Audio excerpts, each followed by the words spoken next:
Kuna misingi 6 ya kujenga huduma ya Mungu, ya kufanya huduma ya Mungu iende mbele, isonge mbele, endelee. Amen. Jina la Bwana libarikiwe. Basi bila kukawia, msomaji wetu baba kiongozi Yohana Elmasi, usimame waanze kutusomea msingi wa kwanza wa kujenga kazi ya Mungu iende mbele ni kuwa na upendo. Amen. Msingi wa kwanza ni upendo. Bila kukawia utusomee Mathayo 5:44 mpaka 45.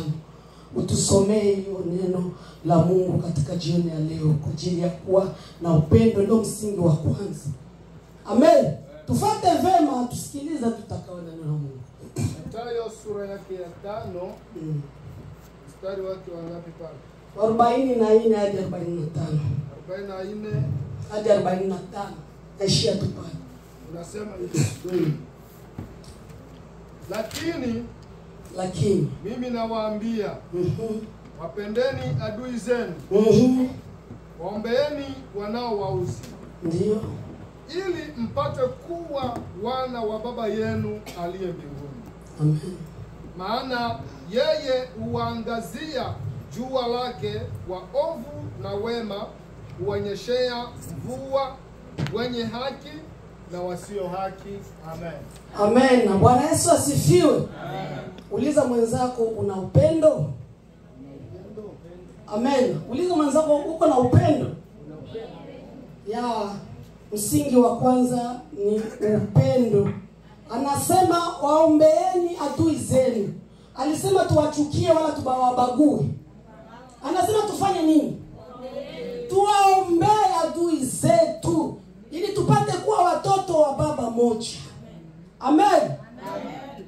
Mungu ananyeshesha mvua kwa watu wazuri na wabaya. Hana ubaguzi wa rangi wala ukabila.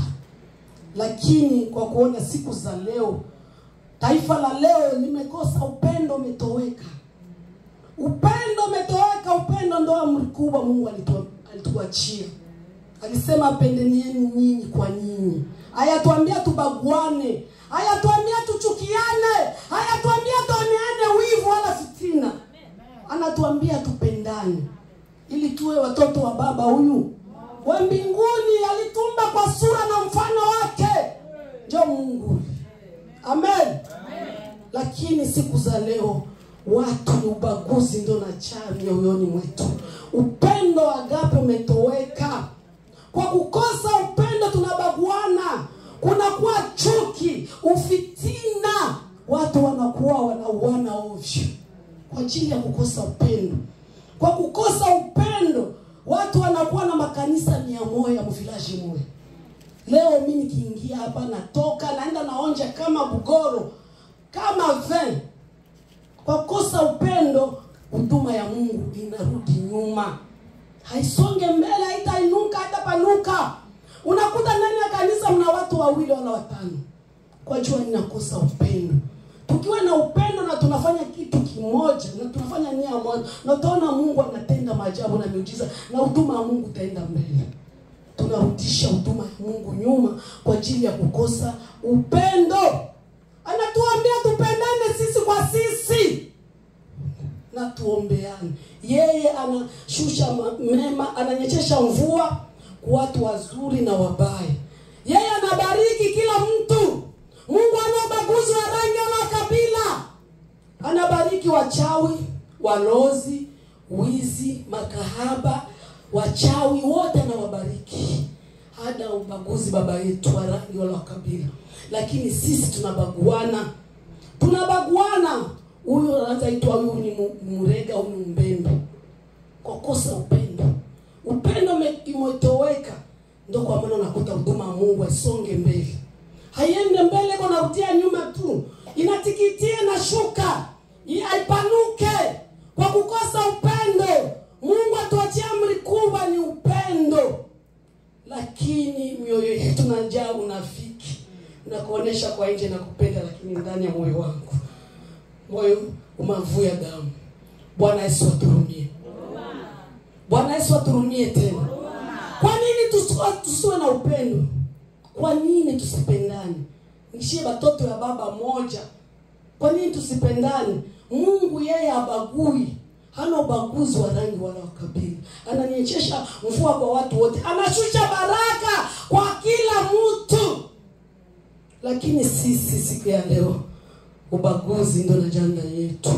Wivu, chuki, fitina. Ndio kwa sababu huduma ya Mungu aiende mbele. Bwana Yesu asifiwe. Amen. Basi bila kukawia tunasoma msingi wa pili. Baba simama kiongozi. Msingi wa pili wa kusukuma huduma ya Mungu iende mbele ni kuwa na umoja. Ni kuwa na nini? Ni kuwa na umoja. Simama baba. Tunasoma Yohana Almasi. Yohana 14:14. Yohana 14.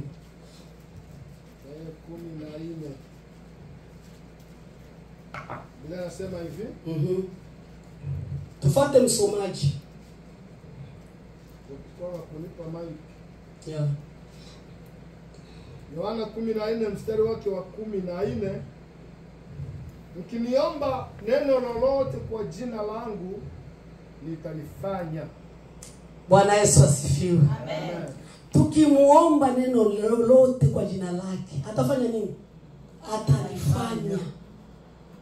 Tukiwa na upendo na tunaomba Mungu kwa pamoja na kwa umoja, Mungu atatenda miujiza. Jina la Bwana libarikiwe. Amen.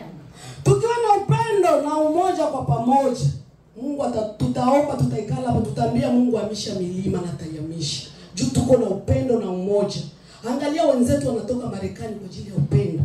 Wanapasua manjia ngapi kule. Lakini wanaonesha upendo. Tukiwa na upendo kama huyu, huduma Mungu itaenda mbele. Tukiomba kwa pamoja na kwa umoja, huduma ya Mungu itaenda mbele. Hakuna umoja ndani yetu, kunajao ni unafiki tu. Ndio sababu huduma ya Mungu aende mbele. Unakuta tuko makanisani, huyu na huyu hawasemishani. Na akikuya kinikuta mimi ndo niko naikala hapa, na kiniona tu mbia ashatoka na kimbia kule. Bakisema tupane amani, yeye ashakimbia, hawatanipa amani. Unafiki ndio natuchapa. Kwa nini tusiwe na umoja? Bali sema ebulebita. Umoja ni nguvu. Inyafe na force. Bwana Yesu asifiwe. Kwa nini tunashindwa kuwa na umoja? Tukiwa na umoja na tuwe na upendo kwa pamoja, huduma ya Mungu itaenda mbele, itainuka. Hakutakuwa mwenye yuko na wivu atasikilia mwenzake wivu. Hakuna matasikilio mwenzake chuki, wala atakuwa na fitina kwa mwenzake.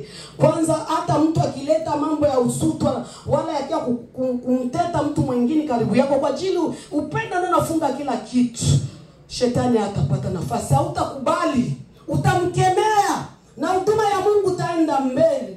Kwa kuwa tuko na umoja na tukiomba Mungu kwa pamoja, siku ya leo hapa Mungu atatenda maajabu na miujiza. Amen. Wenyeko na shida atafunguliwa, wagonjwa watapona hapa, wahitaji wataenda nafunguliwa. Bwana Yesu asifiwe. Mungu yeye mwenyewe ndio upendo.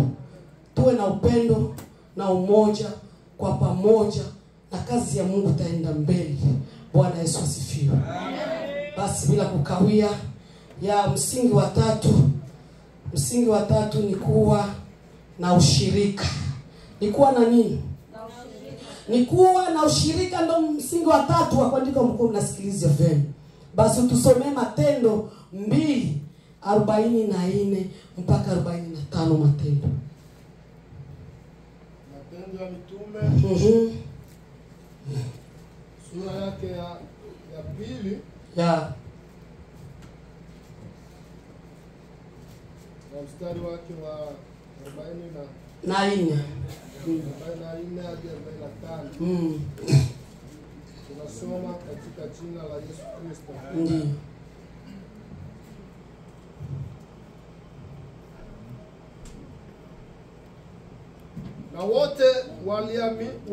Na wote walioamini walikuwa mahali pamoja.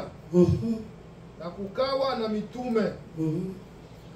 walikuwa wote mahali pamoja na vitu vyote kwa ushirika, wakiuza mali zao na vitu vyao walivyokuwa navyo, na kuwagawia watu wote kulingana na haja ya kila mmoja. Amen. Amen. Msingi ya tatu ilikuwa na ushirika. Lakini leo hatuna ushirika. Tunakosa ushirika. Tunajiita tuna upendo, tuna umoja, ya unafiki tu. Lakini hatuna ushirika. Wale mitume wa zamani waliishi kwa ushirika, kwa umoja, walikuwa wanauza mali yao, wanaishi kwa pamoja, wanakula kwa pamoja na wanagawiana. Lakini siku ya leo watu hawana ushirika. Leo mimi nakuambia mimi nakupenda, mimi sijui hata kwa Daesta, sijui kama Mailiza, na mimi nasema mimi nakupenda. Bwana Yesu aturumie. Tunasema tunapendana lakini ya uongo unafiki. Wewe ujue kwa mwenzako na mwenzako ajue kwa mwenzako. Hakuna kumwanafikaka kwa mwenzake. Ni ushirika gani? Ushirika gani wewe ufike kwangu na mimi sifike kwako? Unaweza fanya mwezi mzima au pigi yake hata mwenzako simu, aulizi yake hata mwenzako hali anashinda yeye. Kweli tuna ushirika? Unakuta mwenzako ana maisha magumu kwa pale kumchekelea tu. Huyo avalaki anaenda buchi, anavalaka tu bumaraya, avalaki magraspel na mabazerish. Uko pale kumcheka au kusimanga, pale kumsaidia. Watumishi wa zamani mitume walisaidiana, walikula kwa pamoja na wakauza mali yao wakagawiana. Lakini sisi wa leo watu hakuna. Na ukimgawia nguo ile siku akipita na kiato, hiyo ndio unakuwa mkinyo. Kipita unaona ile nguo yenye mchungaji anavala, mimi ndio nimnunuliaka. Singekuwa mie kama iko vile. Bwana Yesu aturumie. Tuona ushirika. Uko nafika kwa mwenzako siku ya leo, mwenzako anakukaribisha kwa apeti, kwa bidii, anakusongea anaenda kumafika kwa jasho yake, anasonga bugala na kupatia, unakatala utakula, unasema seni kwa mkifungo ongo, Mungu akurumie. Kwa njia ni shetani ashatutia oga ndani yetu. Unakuwa tunaogopana sisi kwa sisi. Mwenzako anakupa chakula au unakatala. Mwenzako anakukaribisha kwa chakula unamwambia ninashiba na uko na njala. Bwana Yesu aturumie. Tunasema tuna ushirika pale.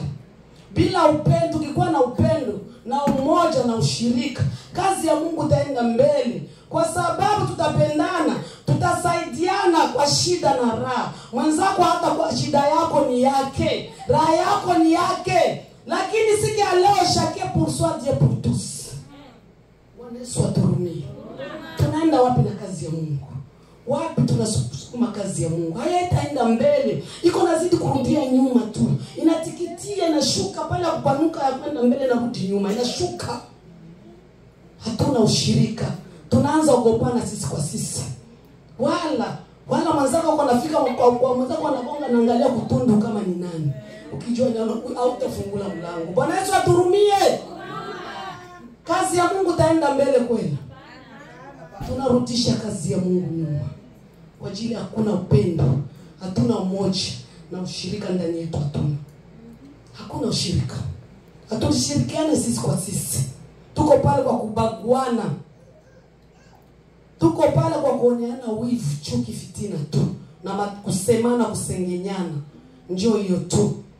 Na zamani waligawiana mali. Lakini wewe mwenzako kuna shida, kikia kupiga shida, nipe $100, anasema sina kitu na account iko na $20,000.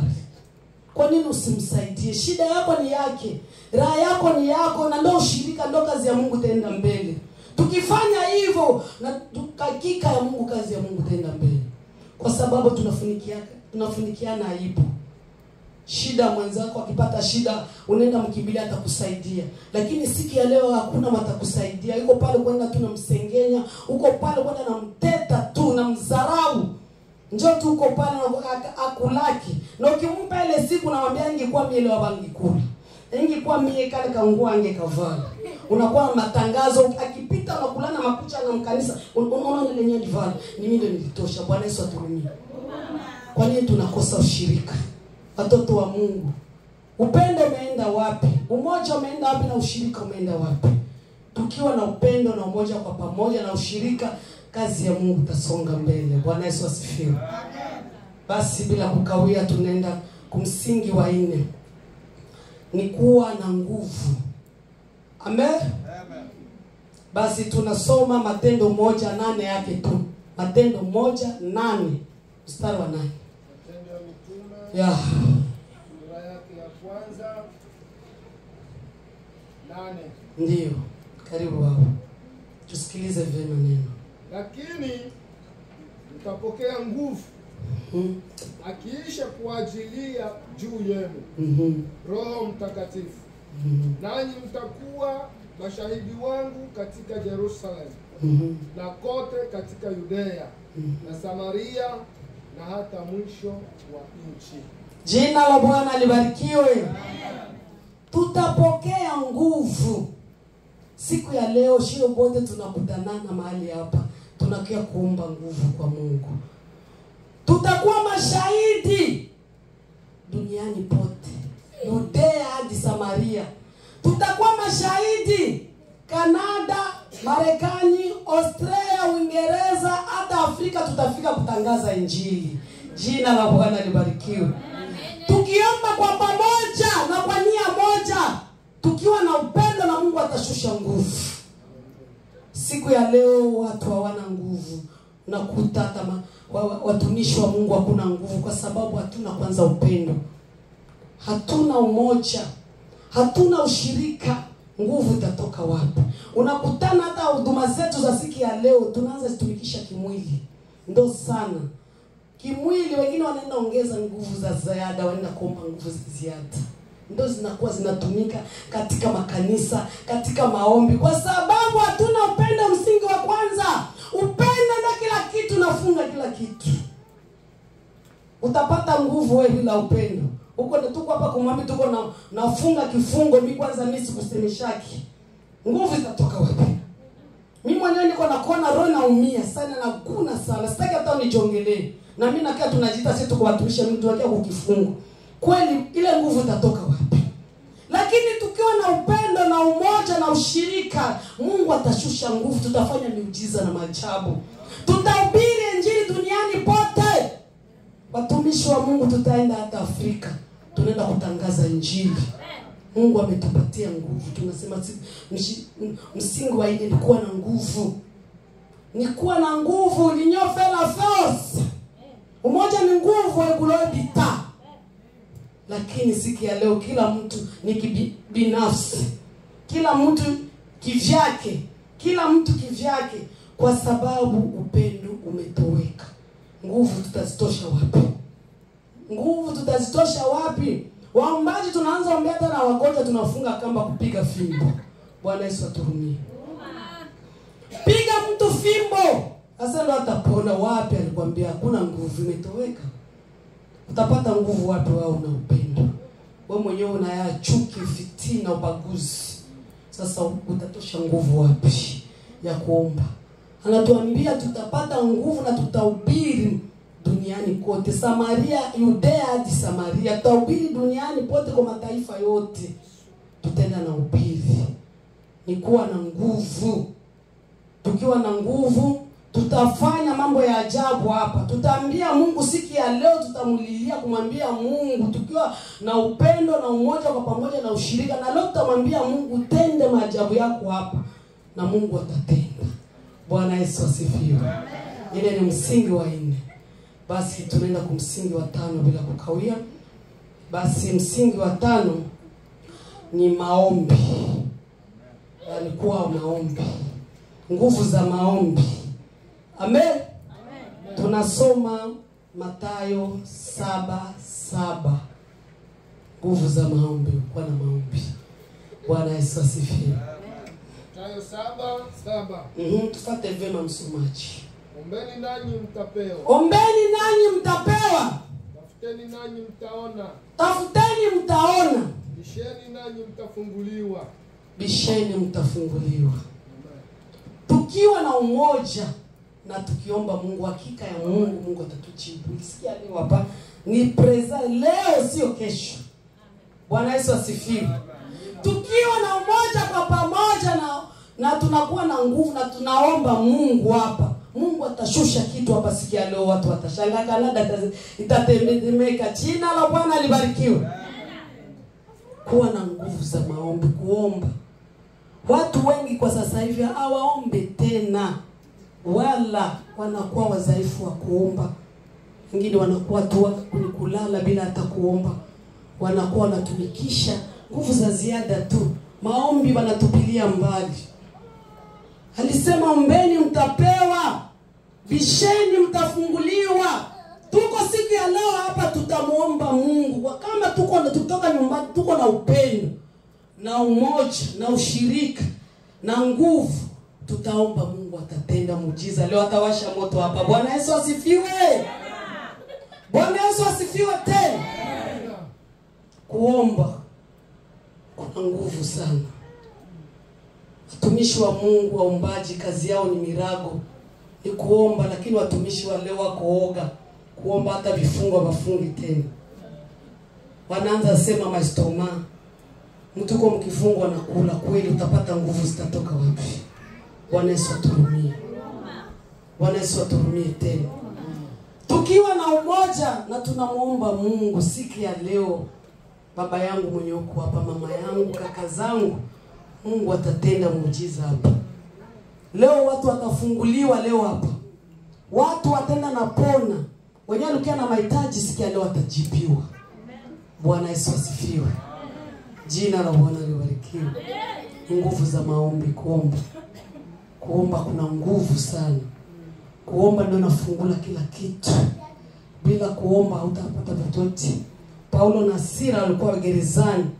Waliomba milango ya gereza ikafunguka. Na siku ya leo nashie tukiwa na umoja na tukimuomba Mungu, Mungu atatenda. Amen. Mungu atatenda. Huduma ya Mungu itaenda mbele, haitarudi nyuma. Bwana Yesu asifiwe. Basi bila kukawia tunaenda huduma. Msingi wa mwisho ni kuwa, msingi wa mwisho wa kubeba kazi ya Mungu iende mbele ni kusamehe. Amen. Watoto wa Mungu ni kusamehe, ni kuwa na msamaha. Kusameheana sisi kwa sisi. Bwana Yesu asifiwe. Basi bila kukawia, tunasoma Mathayo 6:14-15 yake. Karibu baba kutusomee. Kusamehe. Mathayo 6:14-15. Tusikilize vema. Nasema, kwa maana mkiwasamehe watu makosa yao, na Baba yenu wa mbinguni atawasamehe ninyi. Mkiwasamehe watu makosa yao, na Baba yenu wa mbinguni atawasamehe ninyi. Twende baba. Bali msipowasamehe watu makosa yao, ndiyo baba, wala Baba yenu hata wasamehe ninyi makosa yenu. Jina la Bwana libarikiwe. Bwana Yesu asifiwe tena. Amen. Kuwa na moyo wa kusamehe. Amen. Tuwe na moyo wa kusamehe. Tuwe na moyo wa kupondeka. Tuwe na moyo wa kuachilia. Tusisabiliane mabaya. Usio wa kusabia sabia na nilifanyia kazi na nisamia hivi. Watumishi wa Mungu wakamuuliza Yesu, tusamee mara ngapi baba? Akasema 7 mara 70. Mara ngapi? Haya, sema sabilie mwenzako makosa alikukosea. Lakini watumishi wa leo tuko pale kwa kusabiliana, ndio kwa sababu kazi ya Mungu iende mbele. Na alinikosea na hiki. Na juzi tena alinikosea na hiki. Na jana alinikosea, na mwaka jana alinikosea na hiki. Mwenzako anakuja na kulomba msamaha, unakatala. Unamwambia siwezi kukusamea hata lete batu mbarazo, unamwambia mpaka usenda. Bwana Yesu aturumie. Tuwe na moyo wa kusamea, wa kuachilia, wa kupondeka. Usiposamea mwenzako makosa yake, Baba yetu wa mbinguni na wewe atakusamea makosa yako. Bwana Yesu asifiwe. Amen. Wewe unataka wewe ndio wakusamee. Ukikosa unataka wakusamee, lakini wewe mwenzako akusamee, akikukosea unakuwa na msabilia na unatia moyoni. Hautaki kumuona, hautaki kusikia hata sauti yake. Amen. Amen. Unakuta mtu mwenyewe anashindwa kusamee, akwake na nenepa. Bwana Yesu aturumie. Mtu mwenyewe anatia maneno kumoyo, anatia makosa mwenzake kumoyo, hawezi nenepa. Unakuta na iko kukauka tu na gonda na bakia kukichwa kama kitunguu. Kwa sababu unabeba mtu mzima ndani ya moyo wako. Na mwaka mzima uko nayo na mbeba tu. Unaumwa leo estomani, ukienda kupima kuvipima unaenda kuta ni negative. Kwa sababu unabeba mtu kwenye moyo wako miaka 3. Mtu wa kilo 150 unamtia kwenye moyo wako, wewe uko na kilo 50. Kweli utasalimika? Bwana Yesu aturumie. Kwa kweli tuwe na moyo wa kusamehe. Tukiwa na samehe, kazi ya Mungu itaenda mbele. Haitarudi nyuma, itapanuka. Kwa sababu tunasamehe, na maandiko matakatifu natuambia tusamehe waliotukosea. Na anasema uwasamehe na Baba yetu wa mbinguni na sie hata tusamehe makosa yetu. Siku ya leo watu haiko pale wa kusamehe. Iko pale unambeba tu mtu mizigo mwaka mzima, miaka 2, uko naye unaenda na ruti. Magonjwa ukienda hospitali unaenda kupima negative. Amen. Na uko mgonjwa hoi. Unaumwa magonjwa sio ile magonjwa. Ni mtu mwenye unabeba kwenye moyo wako ndio anakusumbua. Mshushe. Andika salt. Sikia leo mama yangu, andika salt kwenye moyo wako. Samehe Baba mbinguni na wewe kusamehe. Ili kazi ya Mungu iende mbele. Ili huduma ya Mungu isonge. Tuwe na moyo wa kusamehe. Tuwe na moyo wa kupondeka. Ukiwa na upendo utasabilia mwenzako mabaya. Hauko wa kusabia Bwana. Nibalisema tuchukuliane mizigo. Mzigo wangu ubebe na mimi mbebe wako. Sio wa kusabia mabaya ya mwenzako. Kidole kinasema, uko nasema mwenzako na wewe je? Naonesha na kwako. Kipimo ikienda napimia mwenzako na Baba mbinguni na wewe atakupimia. Bwana Yesu aturumie. Tuwe na moyo wa kusamehe, wa kuachilia, kupondeka. Sikia leo andika salt kwenye moyo wako, andika vuta. Tosha. Shusha na mtu sikia leo upate dawa, upate tiba, upate kirda taki. Pata uponyaji wa kimujiza sikia leo. Ukishusha na mtu sikia leo, hakika Mungu leo tutaomba hapa na Mungu atatenda maajabu yake na miujiza yake. Bwana Yesu asifiwe. Tuache kusabiliana mabaya. Kwa nini unaendelea kusabilia mwenzako mabaya? Wewe ndio mtakatifu, wewe ndio mwema. Kwa nini unaendelea kusabilia? Na kuambia dada yangu, ukiwa mtu akutia makosa mwenzako kwenye moyo, hautanenepaka. Utabakia naisha tu. Utabakia kila siku magonjwa, utaponaka. Na unaanza ita na magonjwa sugu. Hakuna magonjwa sugu kwa Yesu. Peke yako njoo unajitesa. Jifungue siku ya leo. Shusha ile mzigo. Shusha ile mtuwe siku ya leo. Andika salt. Samehe Baba mbinguni na wewe akusamehe. Bwana Yesu asifiwe. Ya bila kukawia mtumishi, wende tusomea andiko ya mwisho pale kusamehe. Ndio napigilia misumari pale. Basi wende tusomea Yakobo 5:16 tu, mstari wa 16 Yakobo. Tusikilize vema.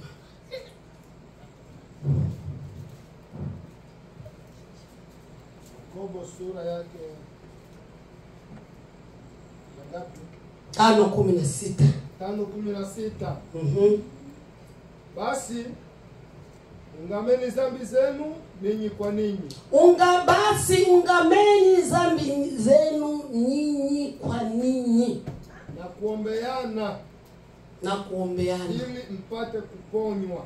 Ili tupate kuponya, tuungame dhambi zetu na tuombeane ili tupate kufanya nini? Kuponywa. Sala yake mwenye haki ina nguvu nyingi. Sala yake mwenye haki na nguvu nyingi. Na kutenda mengi. Amen. Na kutenda mengi. Amen. Amen. Tusamehe, tuwe na moyo wa kusamehe. Baba yetu wa mbinguni anasema tusameheane sisi kwa sisi.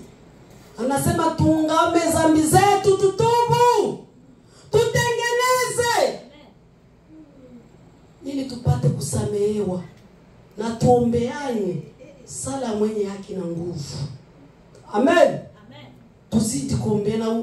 Tukisamehe na tukitubu dhambi zetu, tukijitambua, tuache mambo mabaya, tuache dhambi. Mzigo nyeko naye leo utubu, shushe hapa. Mungu anasema tutubu. Tufanye nini? Tutubu. Na tuombeane. Na maombi ya mwenye haki na nguvu. Ina nini? Ina nguvu. Tuombeane, tutubu. Lakini siku ya leo watu wiko pale. Ukikuta mwenzako alianguka kwenye dhambi, wewe uko pale ndio wa kwanza unapeleka habari. Mama Washiba, yani ukijua tu asema Mama Washiba alimkamata Bukoni, wewe ndio wa kwanza pale, habari, taarifa ya habari dakika ndani ya dunia nzima. Unaanza na mtangaza, bali sema tutangazane. Bali sema tusameane.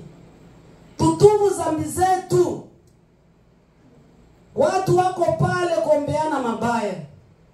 Ukiona mwenzako anaanguka chini, anapata anaingia mzambi, anatenda dhambi, unafurahia. Ukiona mwenzako anatenda maovu, uko pale kufurahia maovu ya mwenzako. Ulisikia mwenzako alifanya kitu, wewe wa kwanza kutangaza. Ulisikia mwenzako aliiba, wewe wa kwanza kubeba habari. Kusaa moya dunia nzima itajua. Bana tuambia tutubu. Tutubu dhambi zetu. Tusamehe walio tukosea. Tusisabie mabaya. Lakini shie tuko pale kusamehe. Tuko pale kusabilia wengine. Tuko pale hatuona moyo wa kuachilia. Tuko pale hatuna moyo wa kusamehe. Tuko pale makosa na dhambi inajaa kwa mioyo yetu. Kweli tutaomba, Mungu atatusikia. Mungu siku ya leo anatuambia tuombeane. Maombi ya mtu mwenye haki ina nguvu. Ukiona mwenzako anaanguka kwenye dhambi, umuombee. Hapana kwenda na mteta. Ikala umuombee. Ukiona mwenzako madhaifu na muingilia, wewe pale ikala umuombee. Usiende na ikalia na msema. Usiende na ikalia wewe ndio unaenda na taarifa ya habari kwa kila mtu. Ikala umuombee. Umuombee ili apate kuponya. Tuwe na moyo wa kuachilia. Tuwe na moyo wa kusamehe.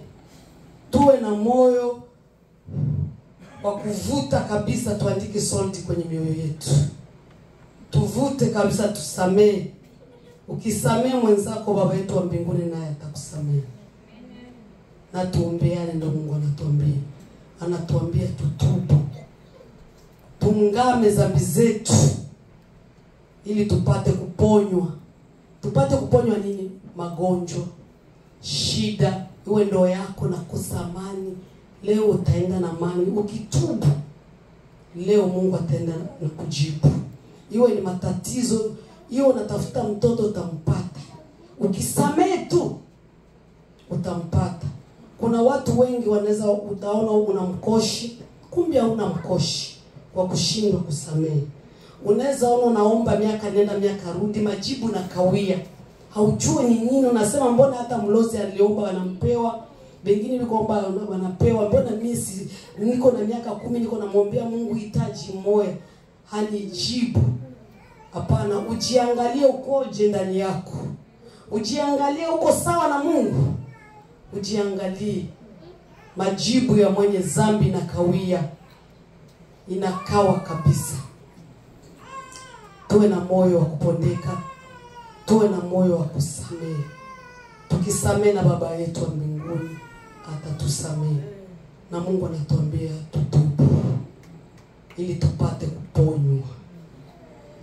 Usifurahi juu yangu, adui yangu, niangukapo mimi sitasimama tena. Usifurahi juu yangu, adui yangu, niangukapo mimi sitasimama tena. Ujue kwa maombi yako mimi nitasimama tena. Ujue kwa maombi yako nitabarikiwa. Ujue kwa maombi yako mimi nitasimama tena. Ujue kwa maombi yako nitabarikiwa. Tuombeane. Tuache naenda kutetana, tuache usutwa. Tukiwa na upendo na umoja na nguvu na ushirika na maombi, na tukiwa na moyo wa kupondeka, wa kusamehe, kazi ya Mungu itaenda mbele. Kazi ya Mungu itapanuka. Hapa Joliette kutakuwa kanisa moja na maombi moja. Bwana Yesu asifiwe. Na neno hili libaki kwenu na kwangu. Amen. Takatifu Muumba wa mbingu na nchi, Baba, tunaendelea kulishukuru jina lako. Hakika Bwana unatupenda. Hakika Bwana uko pamoja nasi. Hakika Bwana una makusudi ndani ya ministry hii kutawanyisha na kuisimika sehemu mbalimbali. Bariki mtumishi wako. Hakika tumenyeshewa mvua. Maneno yako yanapohubiriwa yanatugusa. Je, ndivyo tulivyo au sivyo? Bwana utusaidie. Alivyotufundisha mhubiri, tufanane na hayo. Bariki mtumishi wako zaidi na zaidi. Amepungukiwa. Roho Mtakatifu aendelee kumfundisha.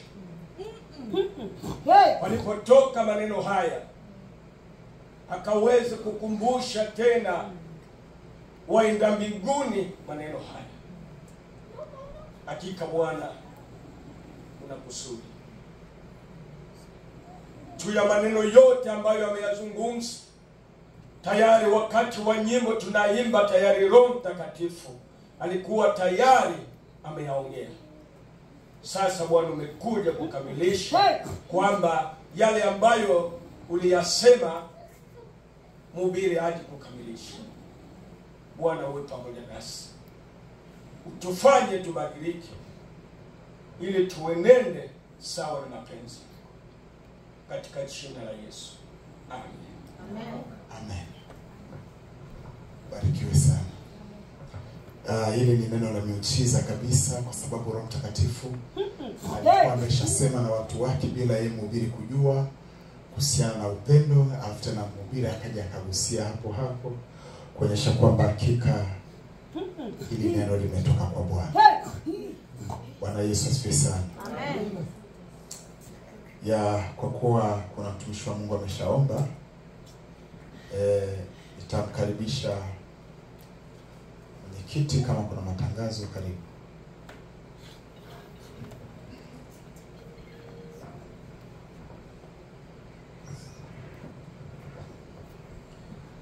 Haleluya.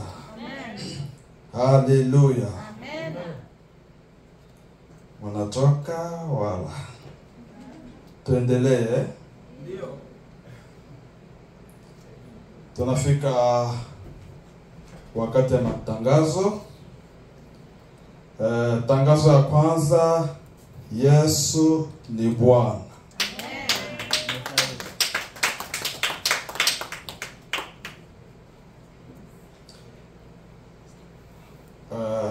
Tunaendelea na matangazo ya hapa. Kama unajua tuko na mkutano wa wana wa manabii wa siku 3, na leo